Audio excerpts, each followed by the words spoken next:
Hi everyone, so my name is Manish Yadav. तो हम लोग आज केमिस्ट्री का अगला पार्ट करने वाले हैं। केमिकल इक्विलिब्रियम का टॉपिक चल रहा था। केमिकल इक्विलिब्रियम में पहली टॉपिक हमारी आज की होने वाली है, इक्विलिब्रियम ही होने वाली है। इक्विलिब्रियम में क्या होने वाली, दो तीन बातें मैंने कल बताई थी। By the help of sort equilibrium में क्या आएगा,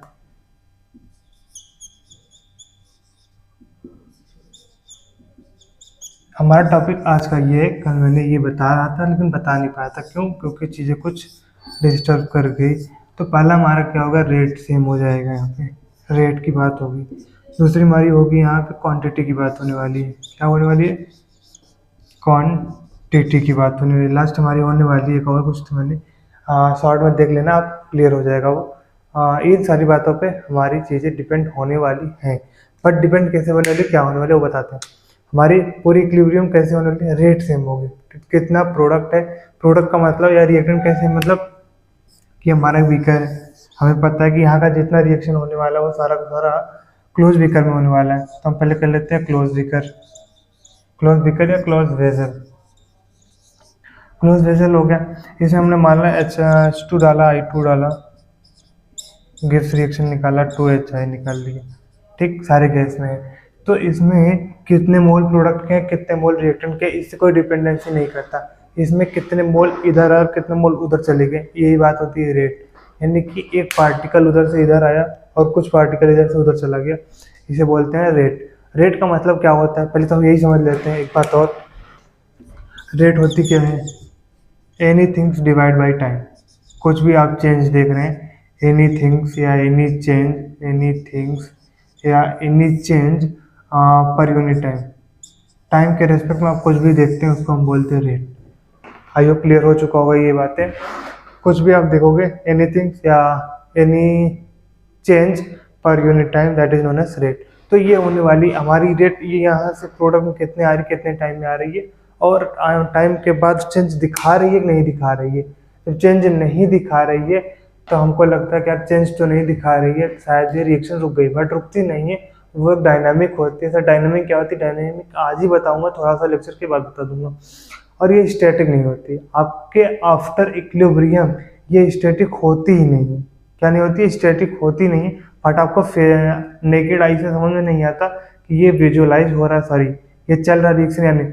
बट आप अंदर खाना में नहीं जाके देख सकते तो वो, लेकिन वहाँ डायनामिकली चलती रहती है रिएक्शन। ये हमारी बातें कंप्लीट हुई नहीं। रेट क्या होगी? रेट में कुछ नहीं होगी ज़्यादा, हमारी फॉरवर्ड रेट ऑफ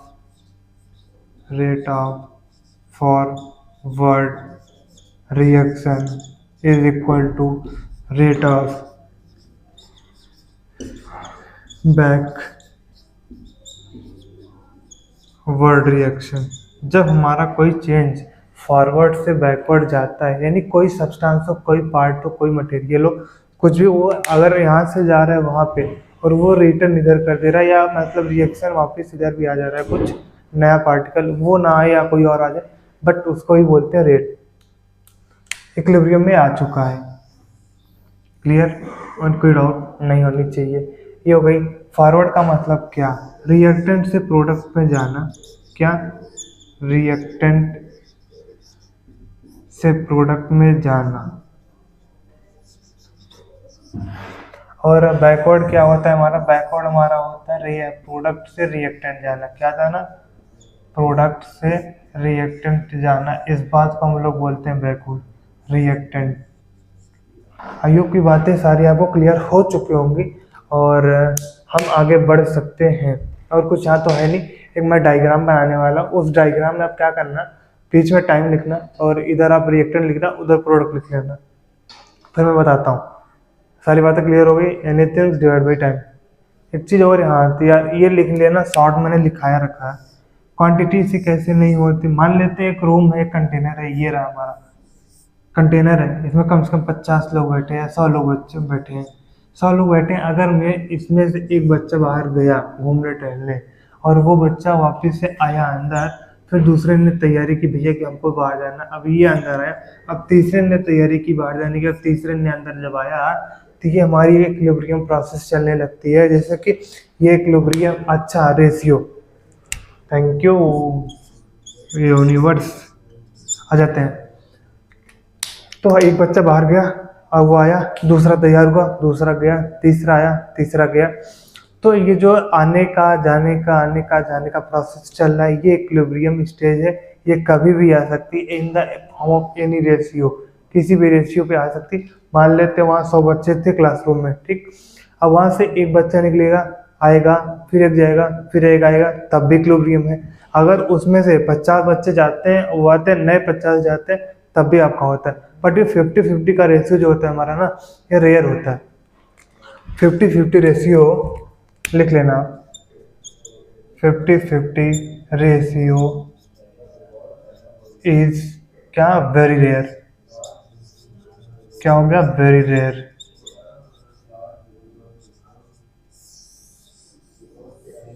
ठीक। और एनी पॉसिबल डाउट, हमको तो नहीं आनी चाहिए, मतलब हमको नहीं लगता कि आपको डाउट आनी चाहिए, बट कुछ भी आ रह गया हो तो जरूर बताना। आप देख के मुझे बताओ। आगे बढ़ जाए। आगे बढ़ने के लिए हमारी दो बातें हैं अब, एक डायग्राम है, और कुछ तो नहीं रह गया यहाँ पे, नहीं। ये याद रखना, फॉरवर्ड जब मैं बोलूंगा तो एक रिएक्टेंट से प्रोडक्ट जाना, और बैकवर्ड जब जब बोलूंगा आपको, यानी कि क्या, प्रोडक्ट से रिएक्टेंट का आना। लिखना, एक प्रोडक्ट रिएक्टेंट लिख देना आप, इधर लिखना प्रोडक्ट, सॉरी इधर लिखना reactant,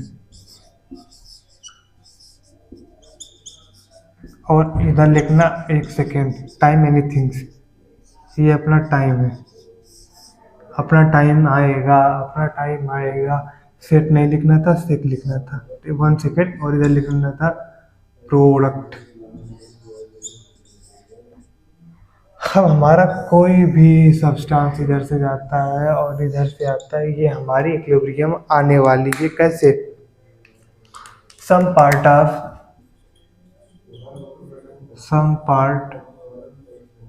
of reactant will convert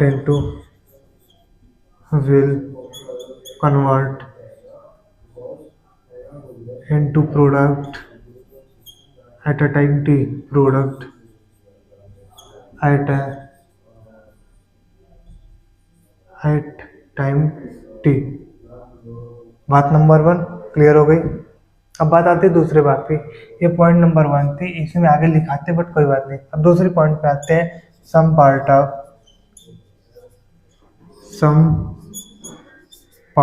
of product will convert into reactant. Some part of product will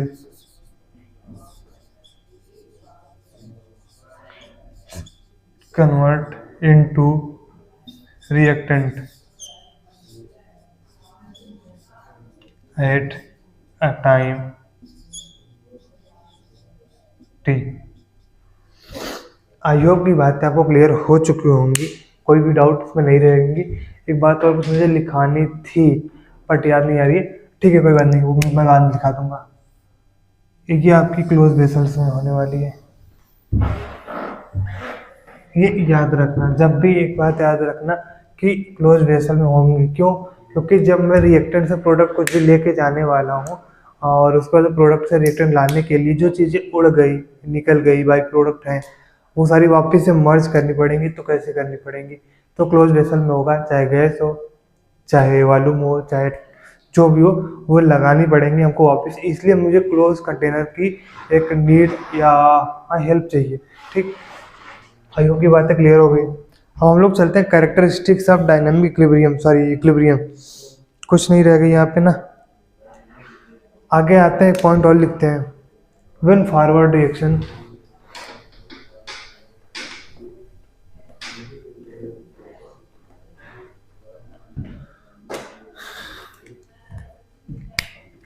when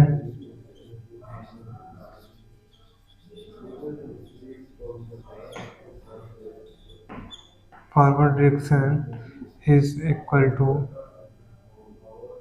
when rate of forward reaction is equal to rate of backward reaction।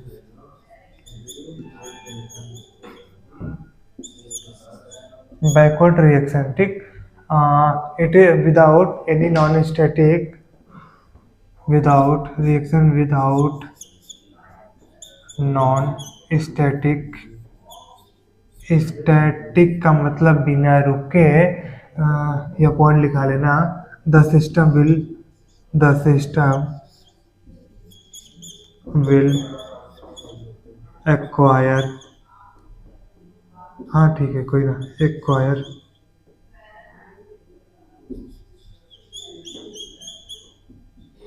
Equilibrium,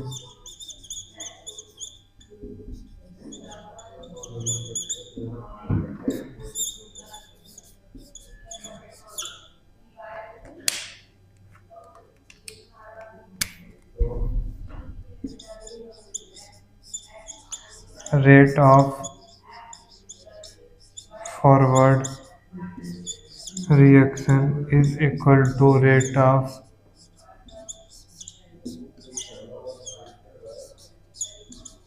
backward reaction। ये आपका एक summary है, बस और कुछ नहीं रह गया यहाँ पे। हम लोग को कैरेक्टरिस्टिक्स ऑफ इक्विलिब्रियम करनी है, जहाँ हमारी बात दो बातें करने वालों, एक डायनामिक एक नॉन स्टैटिक।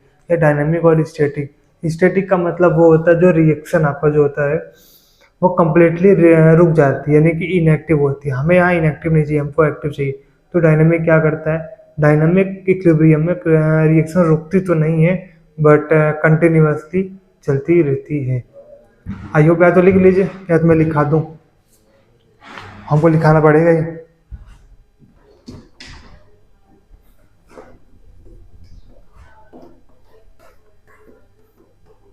स्टैटिक का मतलब क्या हुआ, स्टैटिक का मतलब क्या हुआ, the system, the reaction will enter into inactive active stage, यानी कि रिएक्शन आपका बिल्कुल रुक जाएगी, स्टॉप का, कंप्लीटली स्टॉप। रिएक्शन ये चल क्यों नहीं रहा भाई, reaction completely stop, completely stop इसका है। The reaction will enter into inactive stage, so that property not required into equilibrium, so that property will not require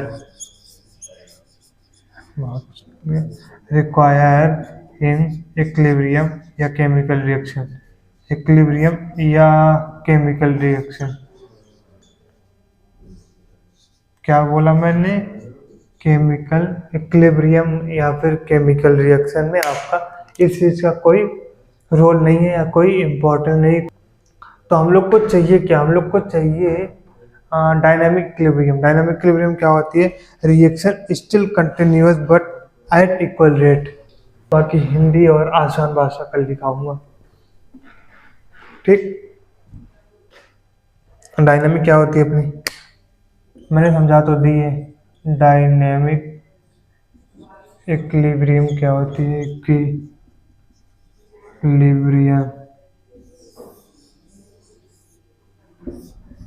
reaction still continuous, still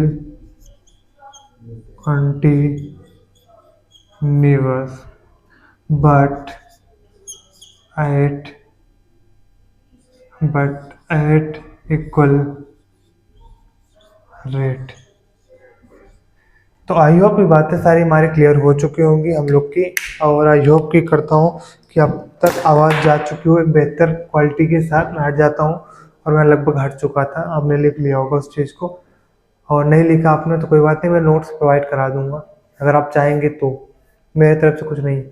तो dynamic क्या होती है एक बार मैं बता देता हूँ। डायनामिक होती है जब रिएक्शन चलती रहती है बट वो ये एहसास नहीं दिलाती आप लोग को कि वो रिएक्शन कम्प्लीटली या तो स्टॉप हो चुकी है या तो कम्प्लीटली चल रही है। ऐसा कुछ एहसास नहीं होता। अंदर खाने में क्या होता है कि वो रिएक्शन चलती रहती है, बट बाहर से नहीं लगेगा कि आपको रिएक्शन चल रही है। तो ये होती है रेट। रेट सेम होने पे आपको कुछ भी फिजिकली समझ में ही नहीं आएगा रिएक्शन चल रहा है या नहीं, बट अंदर से वो एक पार्टिकल इधर से उधर, उधर से उधर होता रहेगा। तो आई होप ये सारी बातें क्लियर हो गई होंगी। अगर ये बातें अच्छी कही होंगी तो मैं आप KP और इस चैप्टर को एंड करते हैं। तो बाय बाय, थैंक यू। फिर मिलेंगे नेक्स्ट क्लास में जहाँ ताबड़तोड़ पढ़ेंगे। Bye bye.